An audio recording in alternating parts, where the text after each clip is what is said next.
The restaurant was buzzing with the usual late-night crowd. Plates clattered, waiters weaved between tables, and the smell of grilled food drifted through the air. But in one corner, something unexpected was about to unfold. Mark, a 34-year-old single father, sat with his 8-year-old daughter, Lily. He wasn't a man of luxury. His shirt was worn from years of use, his boots scuffed, but his eyes carried the weight of a man who had faced battles bigger than anyone around him could guess. Tonight was special. He had promised Lily a rare dinner out, a small celebration for her top marks at school. Across the room sat Emma, a young woman in her late 20s. She was alone, sipping tea quietly, her body language tense but trying to stay unnoticed. Emma wasn't new to loneliness. She had moved to the city only months ago after leaving behind a toxic relationship. What she didn't know was that her past was about to catch up with her, in the worst way. Two men entered. Their eyes locked on Emma instantly. She froze, the color draining from her face. Mark noticed the change. He had a soldier's instincts, the kind you never lose, even years after leaving the uniform behind. He saw Emma's trembling hands, her attempt to avoid eye contact, and the predators stalking closer. "Daddy," Lily whispered, tugging his sleeve, "why does that lady look scared?" Mark glanced at his daughter and then back at Emma. He didn't want trouble. He wanted a peaceful night for Lily. But when the two men cornered Emma's table, leaning too close, their voices dripping with threats only she could hear, he knew he couldn't look away. Emma tried to stand, but one of them blocked her path. Mark's jaw tightened. He rose slowly, telling Lily in a calm voice to stay put, to keep her eyes on the toy he'd bought her earlier. She nodded, though her eyes followed her father with innocent worry. Walking across the restaurant, Mark kept his voice firm but steady. She said no. "You should leave." The men turned, smirking at him. One was taller, broad-shouldered with tattoos crawling up his neck. The other had sharp eyes, the kind that thrived on intimidation. "And who's gonna make us?" "You," the taller one sneered. The restaurant grew quiet. Forks paused midair. People stared but no one moved. That's how fear works, it paralyzes. Mark didn't flinch. "Yes. Me." The taller man shoved him, expecting him to back down. But Mark planted his feet, unmoved. "You've got two choices," he said, voice low and dangerous. "Walk out that door, or I put you through it." The men laughed, but Emma's eyes filled with tears. For the first time in months, she felt someone stand between her and fear. Then came the first swing. The tattooed man lunged at Mark, but Mark ducked, countering with a clean, practiced strike to the ribs.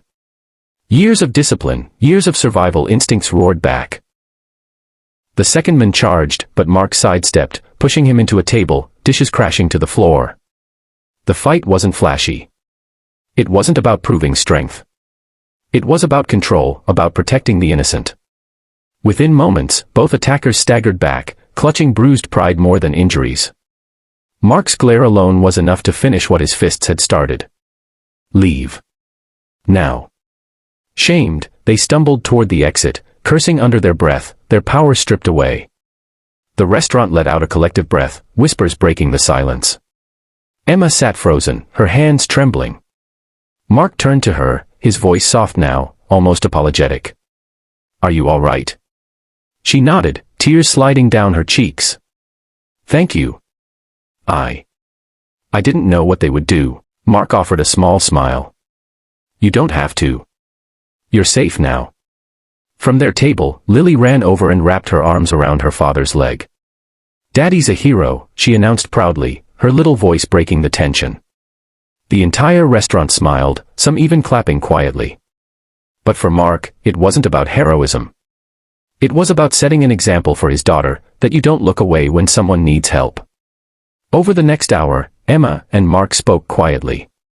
She shared pieces of her story, how she had left behind abuse, how those men had been shadows from her past trying to drag her back.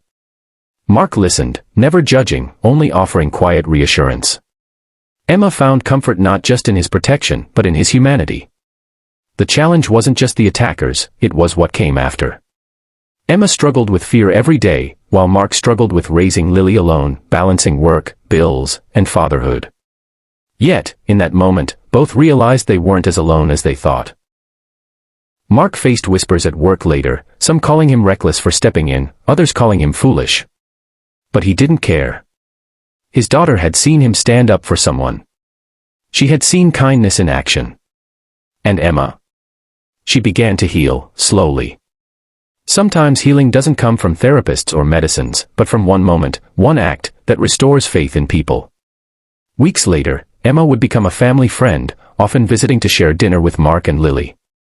She became an aunt figure to Lily, and for the first time in years, laughter filled their small home. Emma found safety, and Mark found companionship, though love was something that would come slowly, naturally, without force. The night in that restaurant became more than a story.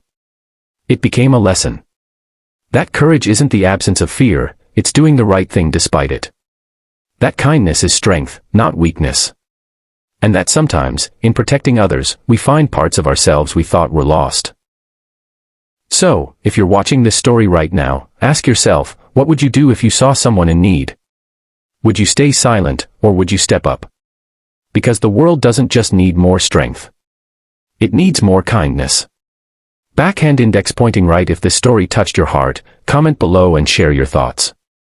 Backhand index pointing right, and if you believe in the power of kindness and courage, make sure to subscribe to my channel, be kind always, and join our family of stories that inspire.